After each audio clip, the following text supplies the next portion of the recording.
وصلنا كوالالمبور من كولومبو. دخلنا في اللحظة دي، قالوا مفروض نركب قطر. دي أفضل وأرخص وسيلة إنك تصل بها نص البلد، وبعدين تشوف أنت لو عاوز تركب تاكسي، لو عاوز تركب أي حاجة عاوزها. نحن حاليا عاوزين نمشي للكي ال سنترال. كي ال دي كوالالمبور بدلعوها كي ال.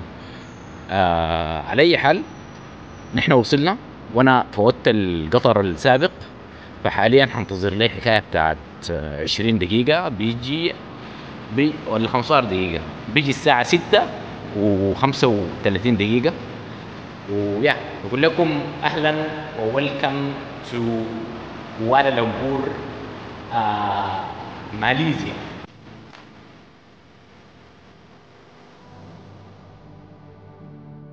إن شاء الله نعمل اكتيفيتيز كتيرة هنا. نحاول نمشي على كل المناطق السياحية الناس بيكتبوها لنا في الكومنتات، وفي ناس كتار وصوني على مناطق كثيرة امشي عليها في الناس اصحابي، فحاول امشي على وصيتهم وحوفلي نستمتع في الرحلة دي وقبال الرحلة الجاية.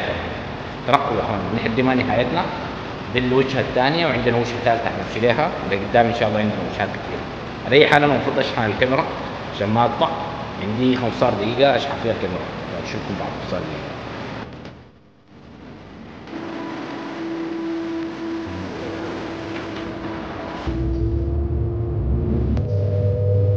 طيب اخيرا ركبت القطر والان متوجه الى كي ال سنترال.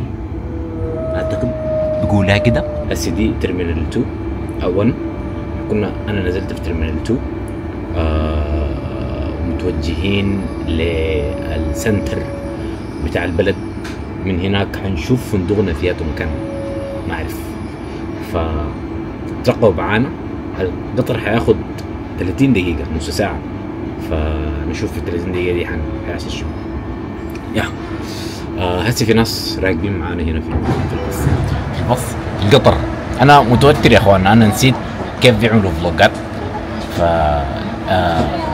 انسوا لما انا اغلط، اذا انا غلطت في كلام وقلت لي حاجات غبية انسوا الحاجة دي، لانه انا فقدت السكيلز تماما بتاعت الكلام، بقيت ما بعرف الكلام.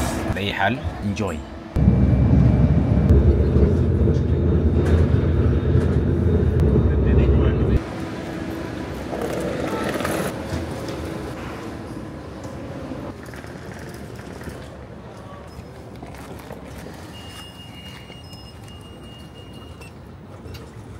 وصلنا اخر محطة اللي هو كي ال سنترال. المفروض من هنا ناخذ لنا باص عشان نتجه لمكان الفندق. انا ما عارف وين، بس يعني هحاول اشوف.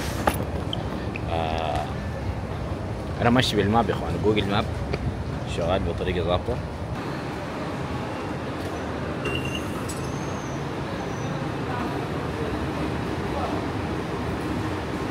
طيب تجربة المونرال أول مرة. إحنا ماشيين لشارع العرب، قالوا شارع مشهور جدا، كل الناس بتجي عليه وشارع حي جدا، فهنمشي هناك ونشوف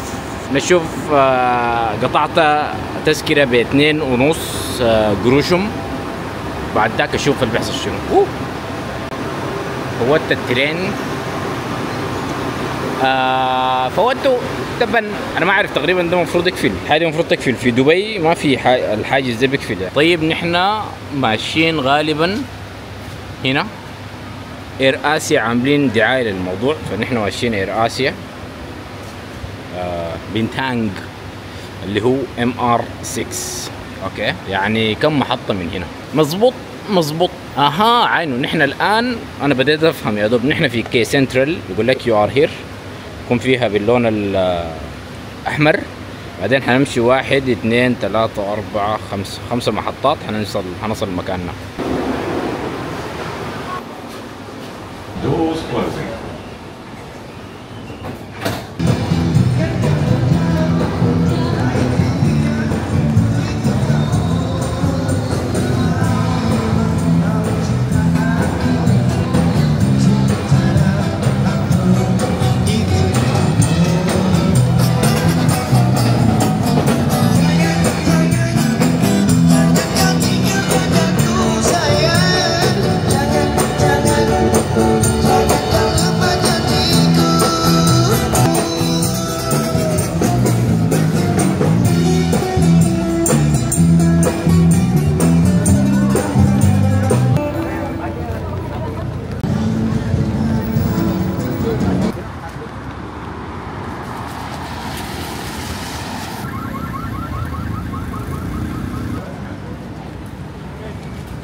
اوكي، من وسط البلد.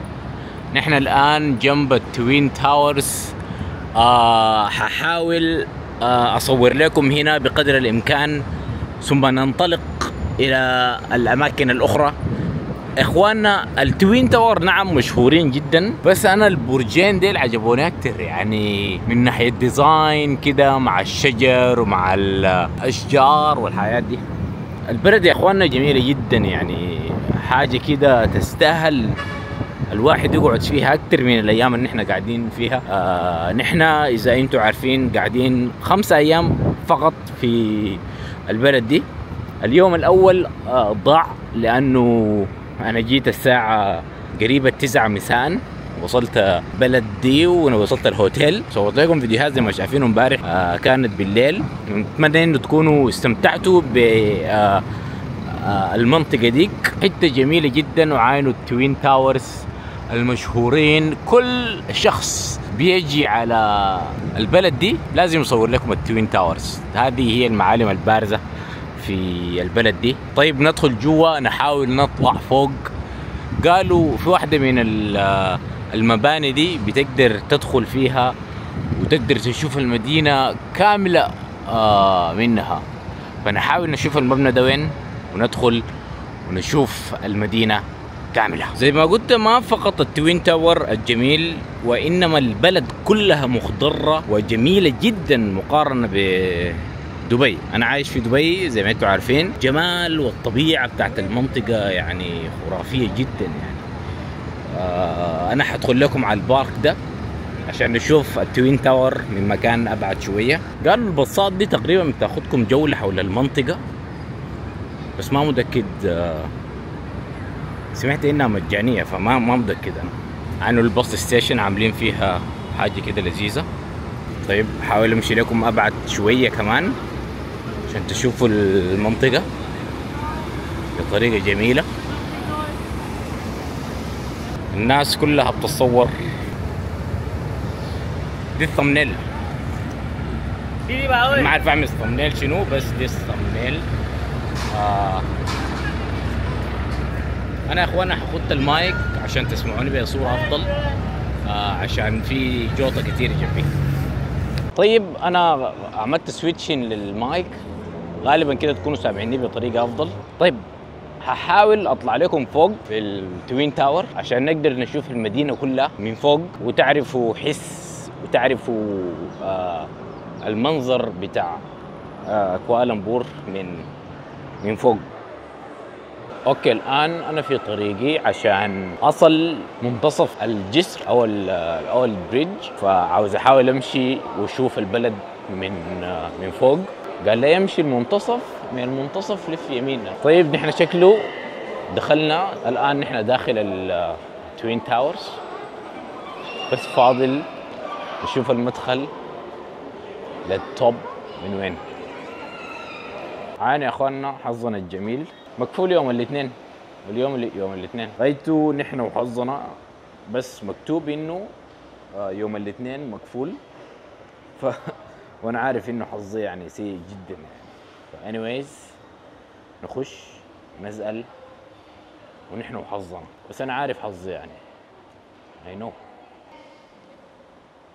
راجعين حزينين لحظنا الجميل، مقفول اليوم لانه يوم اثنين. والله انا ما عارف حظي ليه جميل كده. انا ما سالت اونلاين وجيت، بس كويس انه تعرفوا مني يعني. فانا اذا عملت الغلط ده انتوا ما تعملوا. على اي حال عينه طلع مقفول مندي. فما الخطه؟ الخطه نشوف بلان بي، نشوف لنا مكان ثاني. في باص بتاع سياحه بيجي يسوق الناس، بيلف بيهم حوالين البلد كلها. فنحاول ناخذ الباص ده ونلف زي ما قلت. هاخذ الباص ولف حول كوالالمبور طالما الموضوع خرج عن السيطرة ولم تزبط معنا انه نطلع فوق. انا غالبا بكره اسافر لمكان تاني، فطلعت فوق دي شكله كده ما حتظبط. انا زمني قصير وزمني بسيط شديد في الدولة، 5 ايام بس. انا لو كنت عارف انه البلد دي ظابطه كده كنت اديتها 10 ايام، بس انا كنت اخدت انه حتكون ما ظابطه، عشان كده قلت خلاص يوم تاني مره تانيه، او قلت اديها فقط 5 ايام بس. يا اخواننا طالما نحن جينا دوله وعرفناها ظابطه، دي ما حتكون اخر ولا اول مره، حتكون اول مره لكن ما اخر مره. على اي حال نشوف البلان بي وارجع لكم. ثواني بس. طيب يا اخوانا الاجواء جميله ومغيمه والدنيا جميله، بس لسه في رطوبه ما اعرف للاسف. من هنا ده افضل منظر للتوين تاور، والناس هنا زي ما شايفين كلهم بيحاولوا يصوروا، شغالين تصوير كميه. عينوا كميه السياح اللي بيصوروا في نفس البرج، وانا واحد منهم يعني. انا كده خلاص يعني كده نلت كفايتي من التوين تاور.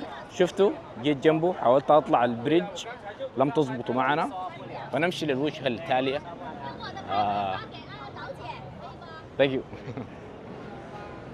نمشي للوجهه التاليه عشان نكسب زمننا. زي ما قلت انه هنا في بساط بتاخد الناس بتلف بيهم تقريبا، البساط اللي بتكون مفتوحه من فوق دي.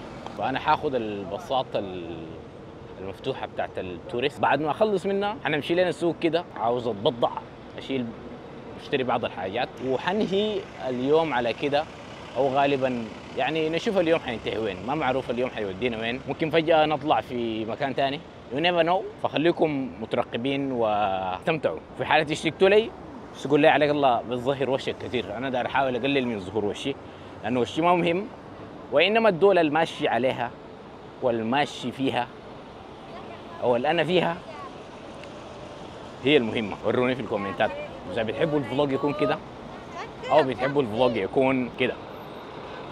غالبا كده هي الطريقه المنطقيه، فبس وروني. اوكي يا اخواننا، تغيير في البلانز. سالت الباص يا اخواننا مدته كم، قال لي ساعتين.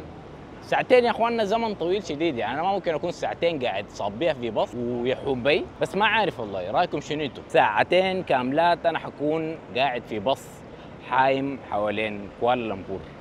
هي وسيله كويسه شديد انه الزول يلف بها كل مكان. بس في نفس الوقت يا اخواننا تو ماتش. ما عارف والله، حيروني. لو كانت نص ساعة كان معلش. انتوا لو في محلي حتاخدوا الباص ولا لا؟ انا هحاول هسه افكر فيها كده، هوريكم الديسيجن اللي خدته. طيب يا اخوانا، تغير في الخطة. حمشي بتالينج ستريت تقريبا اسمه كده. فبتالينج ستريت هو شارع فيه تقدر تعمل شوبينج. انا داير امشي اعمل لي، داير اشتري لي كم لبسة، فعشان كده همشي هناك. وعين المفاجأة، كويس انه انا جبت معي مظلة. عين المفاجأة امطار قوية فجأة يا اخواننا. قبل شوي انا كنت هنا بس خشيت المول هنا وجيت طالع لقيت في مطرة راشة. الحاجة الكويسة في البلد دي انه المطرة ما بتوقفك انك تعمل برامجك يعني، حنكون واقفين هنا. المطرة تكون صابة، أنا حمشي التسوق بتاعي وبالمظلة بكون ماشي يعني كأنه ما في حاجة. فيا أوكي يا أخوانا، وصلت بتالينج ستريت اللي هو موجود في تشاينا تاون.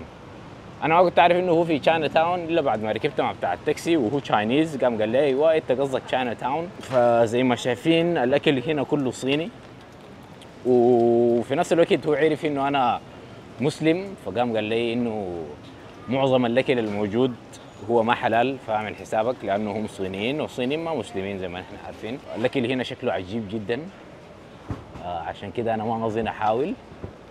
وزي ما شايفين مكتوب فوق تشاينا تاون في المكان اللي فوق ده، والمدخل قدامكم بعد شويه حتشوفوه على شكل حاجات الصينيه. انا جاي هنا على اساس انه اشتري لي حاجات واشوف الدنيا عامله كيف هنا. انا حرجع لبرا شويه عشان اوريكم تشاينا تاون من برا. اوكي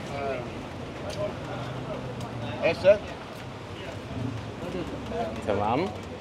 زي ما شايفين من هنا تظهر الثيم بتاع انه هي تشاينا تاون.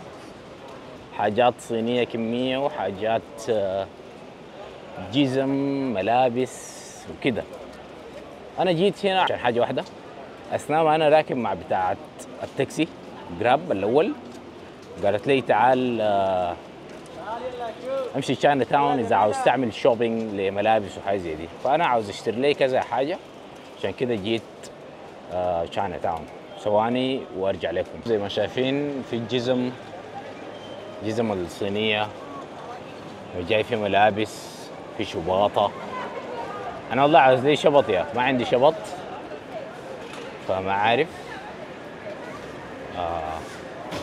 جزم ده انا داير احاول امشي اشوف فيتنام، اشوفها بكم. هسي تعتبر غالية يعني الاسعار دي. في دبي بتلقى ارخص من كده. الحجم ده مناسب، انا عاوز اشتري الحجم ده للسفر. this one. بس لو تقريبا ما في رين فوق، فانا حشيل المظله عشان اقدر اعمل فيديوهات زي الناس، الا في حالة انه انا ماشي على الشارع ده او الشارع ده. هسه انا حمشي كده بدون المظله ونشوف.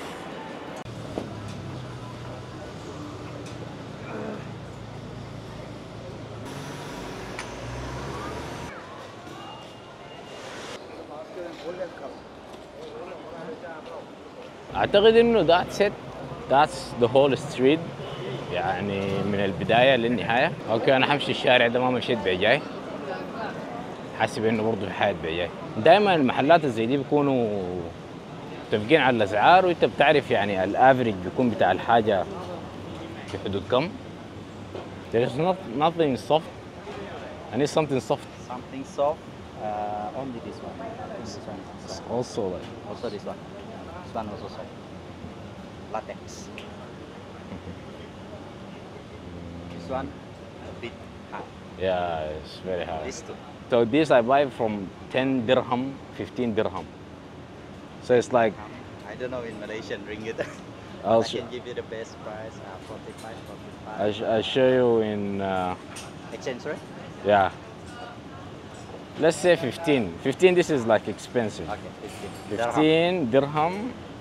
This is dollar. X 4.3 I think. 17, 20.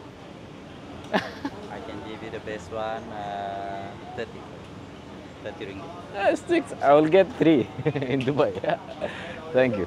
زي ما شايفين كلهم قاعد يقفوا في 30 كآخر سعر. فدي حاجة بتعني إنه هم متفقين. متفقين على الأسعار. طيب أنا حدخل ده كآخر محل أو كده أشوف اللي قدامه يجي طالع. طيب كده نحن خلصنا السوق.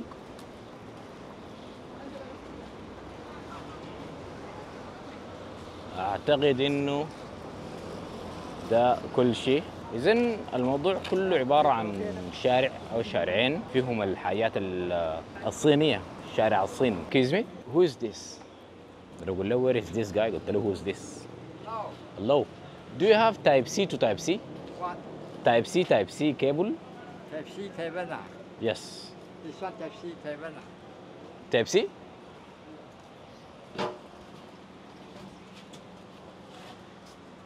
Yes.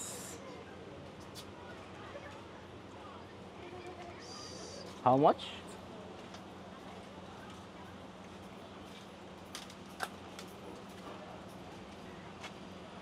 Fast charging or?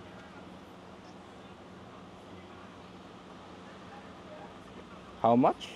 This one ah? Yes. 20. Yeah, this is the same. It's okay. You want to open ah? Open from here.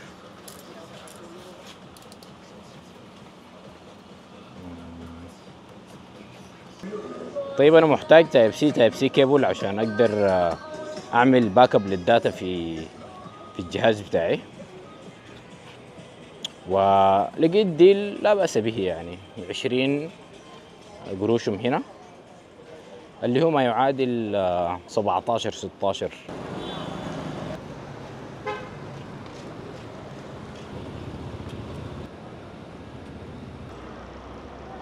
طيب يا اخوانا، اثناء حوامتي في البلد بكرعيني لقيت المول ده حرفيا مول فاضي يا اخوانا، ما في ناس.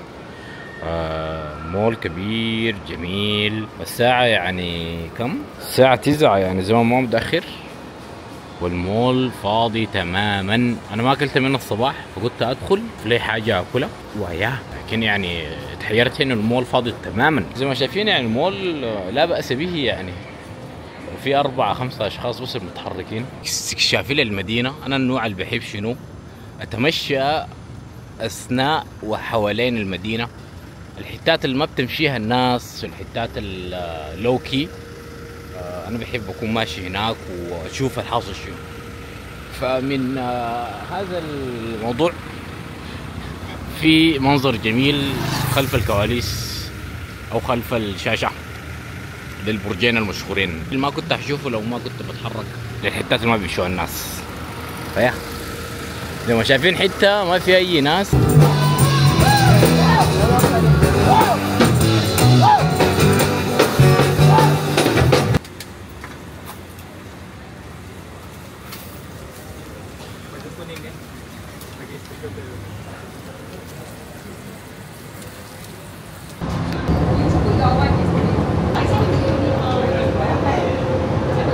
طيب يا اخوانا، دي المنطقة الشهيرة بوكيت بنتانج بالصباح.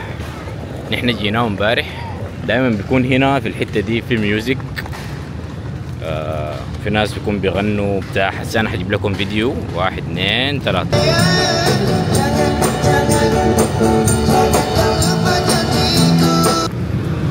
وبس يعني حتة ظريفة جدا في الليل. في الصباح حتة عادية جدا، هناك بيكون فيها اكتيفيتيز، هناك بيكون في برامج. انا جاي هنا عشان سبب واحد، انا بعد شوية مسافر ماشي على مدينة تانية، حنمشي نشيل شاورما من هناك. في محل هناك جميل جدا بتاع عصاير، حنمشي ناكل ونشرب منه عصير ظابط. طيب ده الاوتفيت بتاعي اليوم. انا حكون لابس الجزمه دي لحد ما امشي فيتنام.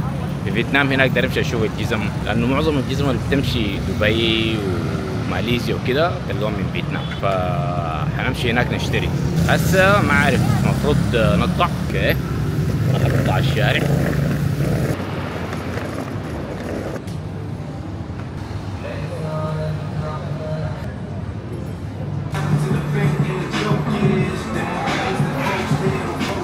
وصلنا تيرمينال 2.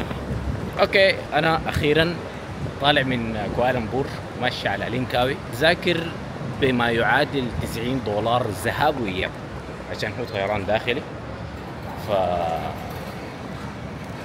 يلا بينا، خلونا نعمل تشيك ان للباجز وبعدين نرجع لكم.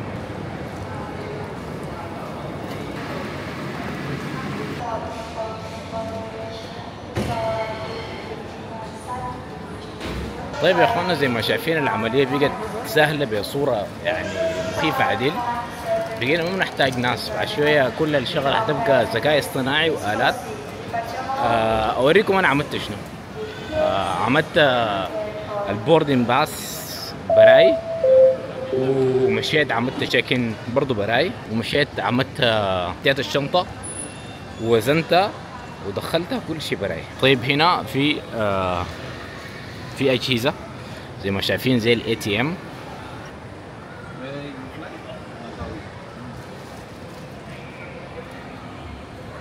في الاجهزه دي بتقدروا تعملوا كل التفاصيل بتاعتكم، اللي هو تعملوا تشيك ان وتطلعوا البوردين باسز الحمد لله، ومنها بتدخلوا هناك زي ما عملنا قبل شويه، وبتطلع لكم الحاجه اللي بتلصقوها في الشنطه، وياهو منها بتقدروا تدخلوا الشنط والحاجات كلها اوتوماتيكلي بصورة جميلة جدا. والله يعني مدعى عديل كل ما الحاجات تتطور، كل ما الموضوع يبقى اسرع، كل ما الموضوع يبقى ستريكت وما يكون في اي نقاش وضياع زمن. فندي الموضوع كده 20/10. الموضوع ماشي يبقى سريع شديد، ما في واحد ذاته حيقعد يعين لك كده في عينك انت جاي من وين وماشي وين وليه انت ماشي اصلا. ما في حاجه زي.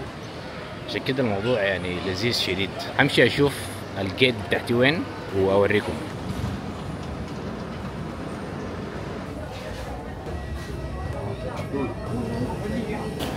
طيب يا اخوانا، دي اول مره تحصل لي. الطياره كنت مسافر فيها قالوا فيها ليك للزيت، فقال لي انا اطلع من الطياره. هسه كل الناس طالعين ماشي لنا طياره ثانيه.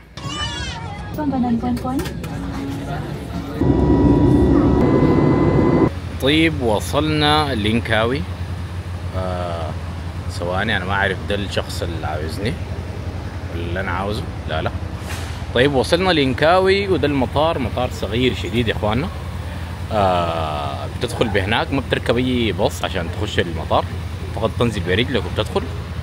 وحاليا انا منتظر الجراب بتاعي عشان امشي الفندق.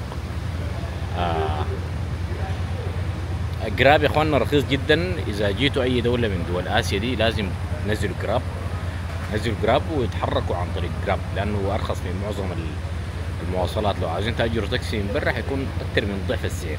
على اي حال انا عندي مشكله، ما جبت زواكر، نسيت الاكسترنال بتاعي عشان اعمل باك اب، فححاول ان شاء الله اشتري لي حاجه خفيفه عشان اقدر اعمل بها باك اب، اللي هو فلاش درايف.